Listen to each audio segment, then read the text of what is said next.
I'm here today at a Tesla Supercharger with my Ford F-150 Lightning, and we are going to be testing out the Lectron NACS to CCS1 adapter. If you follow this channel, you know last week I posted a video about the A to Z adapter, and now I'm following up with the Lectron adapter. I'm then going to put out a video with the official Tesla adapter that Ford's given to its customers.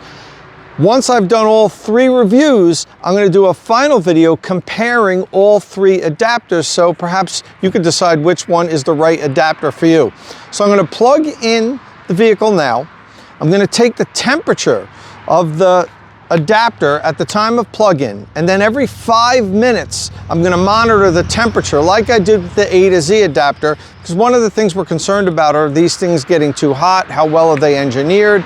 I'm also going to record the entire 10% to 80% charge session inside the Lightning so we can see how long it takes to charge using the NACS to CCS1 Lectron adapter here at a V3 Tesla Supercharger. So let's get her plugged in, and then we'll analyze the results.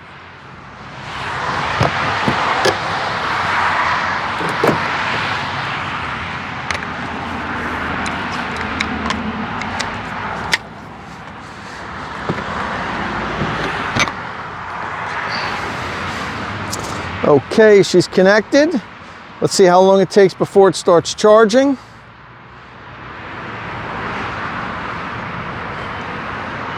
The A to Z adapter and also the official Tesla adapter that Ford's given away also took a while. Okay, now it started charging, so that wasn't that long at all. So now we're going to take a look at how long it takes to charge, and I'm going to monitor the temperature. Okay, at plug-in, it's 76 degrees. So let's see how hot it gets during this entire 10 to 80% charging session, which should take somewhere between 40 and 45 minutes.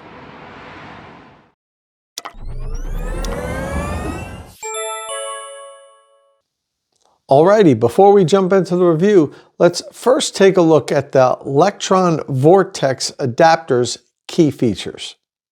The Lectron Vortex Plug sells for $199 directly from the Lectron website. I have a link in the description of this video if you want to order one. The maximum voltage is 1000 volts. Maximum amperage is 500 amps. The dimensions are 7 inches by 4.2 inches by 2.7 inches. The enclosure is IP67 rated. There are 2 internal temperature sensors. The operating temperature, now that's the ambient temperature, is 122 degrees Fahrenheit to negative 22 degrees Fahrenheit.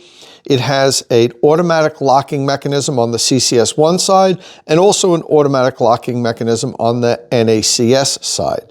It is currently not UL listed. However, Lectron claims that the adapter does conform to UL 2252. It has a 2-year warranty and it is made in China.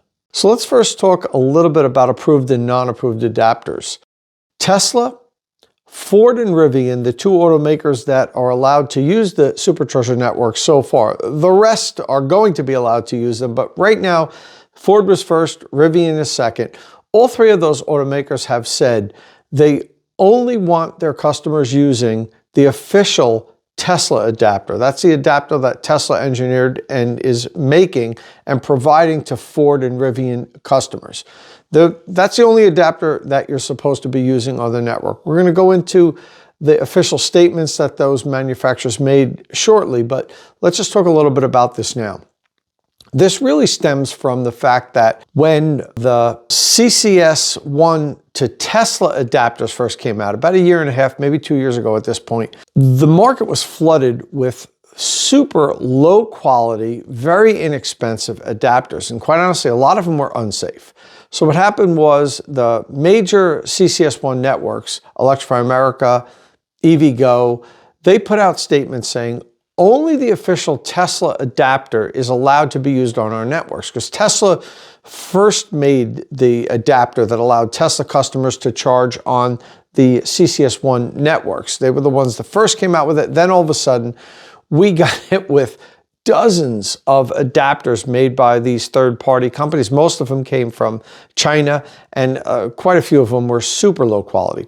And when EVgo and Electrify America saw these adapters, they said, you can't use these on our network. Now, the issue is there's no way to enforce it.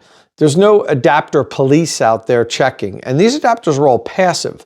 So the charging station and the vehicle, neither one of them know that what type of adapter is being used in the middle of the two.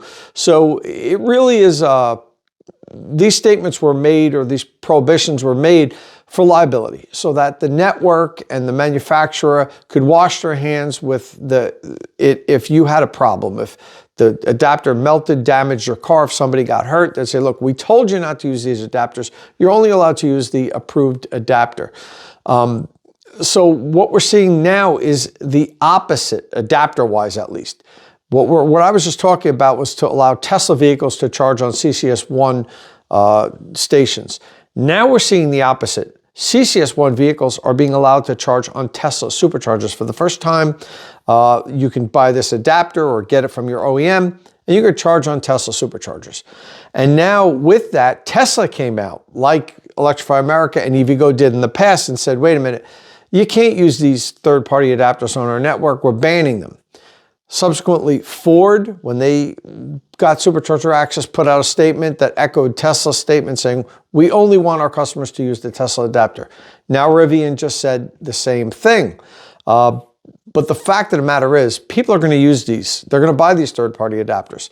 And part of it is going to be because there's going to be such a short supply of the official Tesla adapter. Ford's going to be providing them free to their customers that ask for it. Rivian's going to be sending them free to the customers that ask for it. And then there's going to be other OEMs, obviously, that are going to follow soon. So there's no way Tesla could manufacture enough of these. So people are going to buy third-party adapters. And that's why I'm doing these videos here. And I really picked A to Z and Lectron as the two adapters that I chose to review, because both of these companies I have a history of working with that provide quality equipment, quality adapters. I may review other ones in the future as they come out, but for now, I really wanted to take a good look at these two. So I just wanted to give you a little background information on how we got here and what these approved and non-approved adapters are about. It really comes down to the fact that there is no current certification for electric vehicle charging adapters. Underwriter Laboratories, UL, is working on a certification process. And it's called UL 2252. That's what these adapters are going to be tested with. It's not complete yet. So all we can do is have these adapter manufacturers designed to potentially comply with UL 2252. And if you are a follower of State of Charge, you've seen, I've already interviewed the CEO of Lectron and the CEO of A to Z, which is the other company that makes the adapter that I've reviewed. And I grilled them on safety and the fact that UL certification isn't available yet. So what are they doing? And both companies told me they've designed these adapters to conform with UL 2252. Now, once that UL 2252 is complete, they can submit them for certification. Right now, no adapters are certified, not even the Tesla adapter. All we can do is hope that they were designed to comply with 2252. Once that standard is officially done, I'm going to then obviously contact these companies, see if they're in certification, and I'll update these review videos once I know their adapters are certified or aren't. Okay, so with that in mind, let's take a look at the official statements from Ford and Rivian on third-party adapters. So Ford has come out with a statement that says, Ford does not currently recommend any third-party adapter. To avoid the risk of serious injury and property damage, only use NACS DC adapters sold or provided by Ford for use at Tesla Superchargers.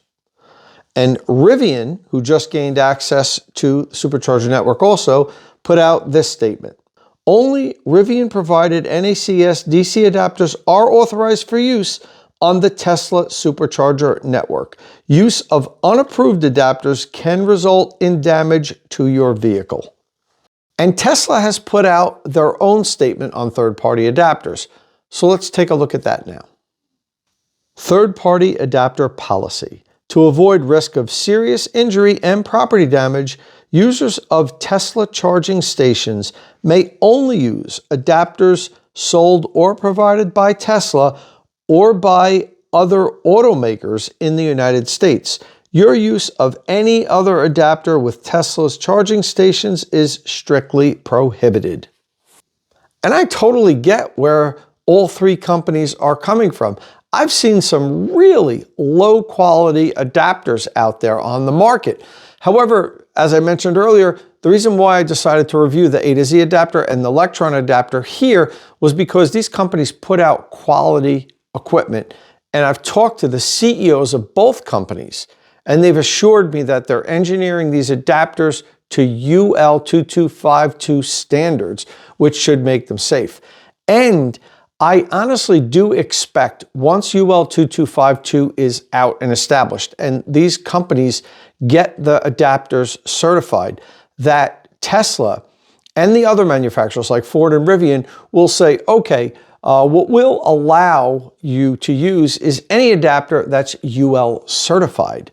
So they probably won't call them out by name. They won't put in a specific list. But if the adapter is UL certified, if it conforms to UL 2252, I don't see why any automaker would have an issue with that. But currently, none of them are, not even the Tesla adapter. So I understand why these companies are all saying, listen, just use the Tesla adapter because we know Tesla engineered it. We know Tesla wouldn't allow people to use equipment on their network interfacing with their equipment unless they were confident that it was safe. State of Charge is powered by Qmerit. After I've helped you decide which electric vehicle charging equipment you're going to buy, follow the link in the description of my videos and let the EV charging installation professionals at Qmerit install it. All right, well, let's get a look of the Lectron Vortex adapter. Here's the box it comes in. They give you a user manual, and also comes in a nice cloth carrying case. Open that up. Okay, well, here she is. It's the largest of the three adapters, the A to Z adapter, the official Tesla adapter, and the Lectron adapter. It's by far the largest and the heaviest. But we'll do a complete comparison of the three adapters soon. That's going to be coming up in about a week, week and a half. After I review all three adapters, I'm going to put them all side by side and talk about the strengths and weaknesses of all three, in my opinion at least. Okay, so take a look here. You've got this swivel tab on the top that locks the CCS1 side of the adapter to the vehicle. And then on the bottom here, you've got another lock here. When you put the, let me open my, now this is obviously a level 2 Tesla universal wall connector, but the end of the connector is the same. The cable's a little different, but so you can't just put it in. See, it won't accept it. You've got to push in the tab on the bottom of the lock. Now it slides in. Now once it slides in, it locks in, and now it's locked to the adapter. To disengage it, you can't pull it out. You have to depress that lock and then pull it out. And if you depress this, either one of these two locks while the vehicle is charging immediately stops. That's to prevent you from being able to either pull the NACS connector out of here or the adapter from the vehicle while it's hot. So it's got these two safety mechanisms here, which the other adapters have also. They just have different implementation. One thing I will notice is the inlet for the NACS connector here is very tight. I've used it quite a few times now, and sometimes, depending on the connector, if it's just, a half a millimeter thicker for whatever reason, you have to really push it in. I actually talked to Lectron about this, and they said they're aware of that, and I think they're going to make this inlet just a little bit bigger I have a very early build of this unit, maybe one of the first ones that were made. Lectron contacted me and asked me if I'd review it, so they sent it out to me. So I think that by the time these really get delivered to customers, they're in pre-sale now, but by the time they get into customers' hands, I think this inlet's going to be slightly larger because I struggled a few times to get the connector in there. Okay, so feels like it's a well-made connector. You know, I'm not going to compare it to A to Z or the Tesla adapter just yet, but I do notice differences in those. This definitely does feel like it's well-made. The only thing I will note is the locking mechanism, this rocker tab on the top. I'm not in love with the pin that goes through here. I'm concerned that if you were to drop this a few times, that might loosen up. I mean, I could be wrong, but just looking at it, it doesn't appear to be made for the long haul. But again, this is an early build. It's possible that they might improve upon that. It just seems like it's not really the metal pin in that in this locking mechanism. It seems a little flimsy to me, but just my initial appearance. Everything else in the adapter seems really nice. It's heavy, it's big, it seems like it's made solidly. So I have no issues with the outward appearance of it and how it appears to be built. I'm not opening it up, I can't see inside. All of these adapters, by the way, the Lectron adapter, the A to Z adapter, the Tesla adapter, are designed that if you open them up, you will disable the adapter. You can't put them back together and use them. So, which is good because you don't want people messing around with these things. Once it's opened up, you shouldn't be able to use it. I will say that I dropped it once by mistake, and the outer edge of it did get scraped and chipped a little bit, just on one drop. You know, I'm not sure how this is going to hold up long time. It's heavy, so if it drops down on pavement, it's going to have more force than, say, a lighter adapter would. So that's something to keep in mind. Okay, let's take a look at my charging session. As you know, I'm charged my Lightning from 10% to 80% on a Tesla Supercharger, and I recorded that whole session. So let's take a look at how that came out next. Okay, so I charged from 10% to 80%, which is 70% of my Lightning's battery. It's a large battery. I have about 130 kilowatt hours of usable energy. So do 70% of that, and you'll see how much I had to add to the pack to get it to 80%. The charging session took 46 minutes. I plugged in at 4:53 p.m. and the session ended at 5:39 p.m. Now, if you do the math there, you'll say, Tom, that's 47 minutes. That's because it took 30 seconds or so for the charging session to actually begin. And the summary email from Ford shows the actual charging time, not the time that you plugged in, but they do show you how long it was to plug in versus how long you were charging, and there's 1 minute difference there. And I also measured the adapter's temperature for the whole charging session. I measured it when I plugged in and then every 5 minutes until completion. So let's take a look at how hot the adapter got next. So at plug-in, it was 76 degrees Fahrenheit. After 5 minutes of charging, it got up to 81 degrees. 10 minutes in, we were at 84 degrees. 15 minutes, 88 degrees. After 20 minutes of charging, it hit the peak temperature of 93 degrees. 25 minutes in, we were at the same 93 degrees. Then it started cooling off. After 30 minutes of charging, it was at 92. After 35 minutes, it was at 92 again. After 40 minutes, it was at 91 degrees.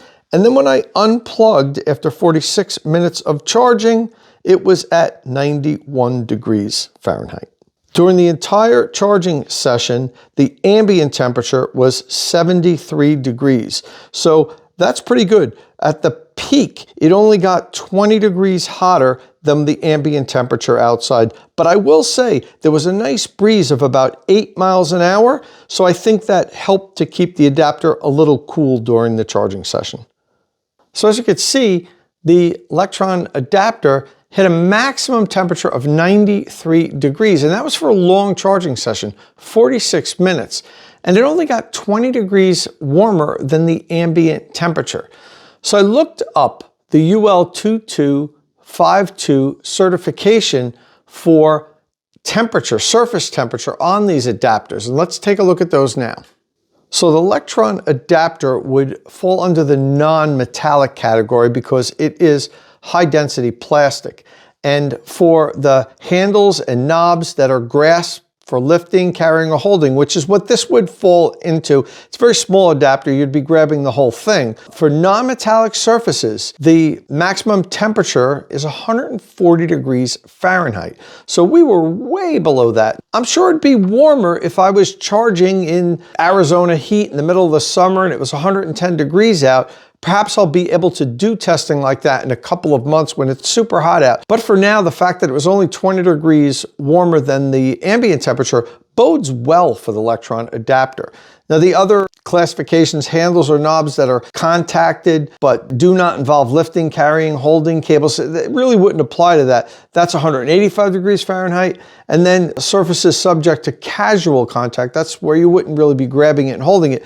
It can get up to 203 degrees Fahrenheit. Now, this guideline here is meant for all types of adapters, probably cables and so forth. But these little small adapters that we're doing here, the A to Z, the Lectron, and even the Tesla adapter, that all fall under the first line category that are grasped for lifting, carrying, and holding. And they should have a maximum surface temperature of 140 degrees Fahrenheit while the adapter is in use. And as you can see, the Lectron certainly fell well below that temperature rating. So earlier in the video, I showed you what Tesla, Ford, and Rivian have to say about third-party, non-approved adapters. I also asked Lectron to comment, and this is what they said.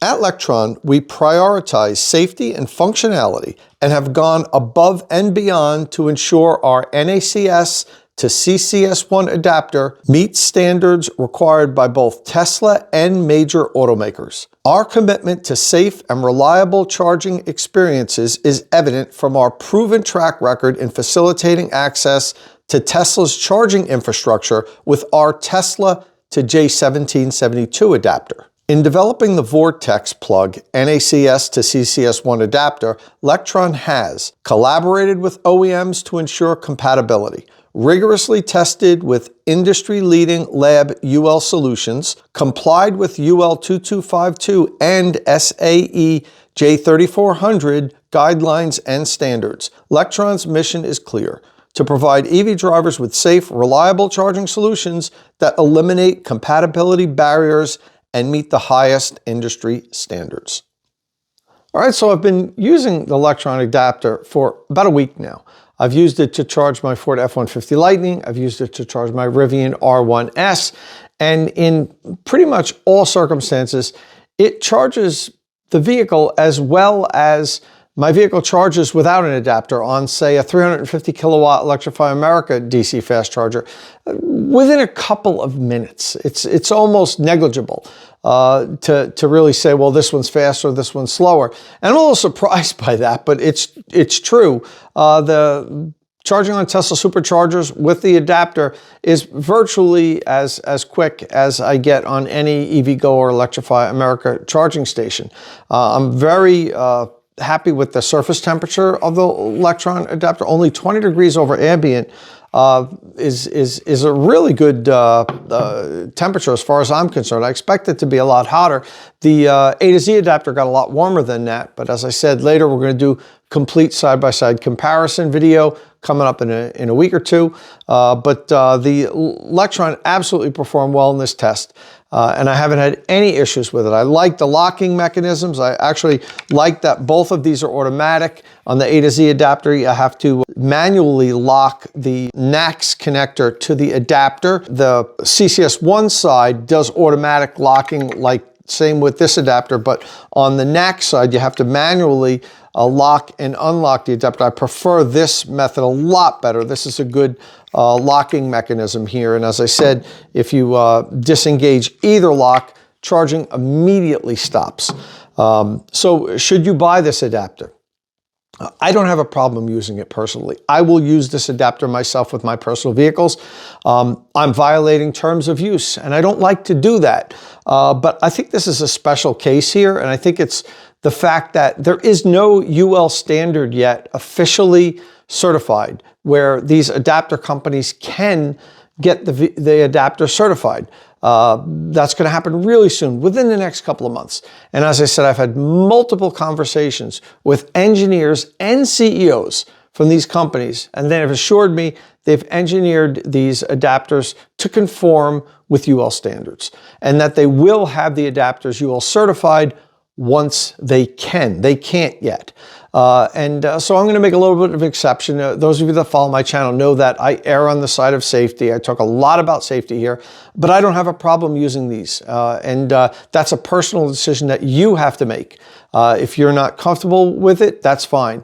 And people ask me, well, Tom, why should we even take this chance? Well, the reason is, and I mentioned earlier, is you're probably not going to be able to get a hold of one of the official adapters unless you want to wait 7, 8, 9 months. It could be a year before everybody gets their orders fulfilled. So I know a lot of people want to have access to the Tesla Superchargers immediately. And, you know, I don't have a problem saying, you know, use this Lectron adapter, and I believe that it's engineered well. There's nothing that I've found so far that says otherwise. And if I do find something, and I'll be using these a lot, I will immediately post that on my channel here and make sure all the followers are aware that I found something that's unsafe. But as of now, I have no problem using this, and I'm going to use it. I'm going to use it a lot. I'm going to try to break it. That's pretty much my stance right now on it. You have to make your own personal decision. You know, I know it's against terms of use, but as I said earlier, these are passive adapters. There's no way that Tesla or Rivian or Ford or any other automaker knows what's in between the charging station and their vehicle. And as long as there's no issue, there's no issue. But if there is an issue, that is on you. It's not on me. You make your personal decision to buy it. If you do decide to buy the Lectron adapter, I do have a link in the description of this video where you can order one directly from Lectron. Listen, if this is your first time here at State of Charge, don't forget, hit that subscribe button and ring the notification bell so you don't miss any upcoming electric vehicle news and reviews. And as always, thanks for watching.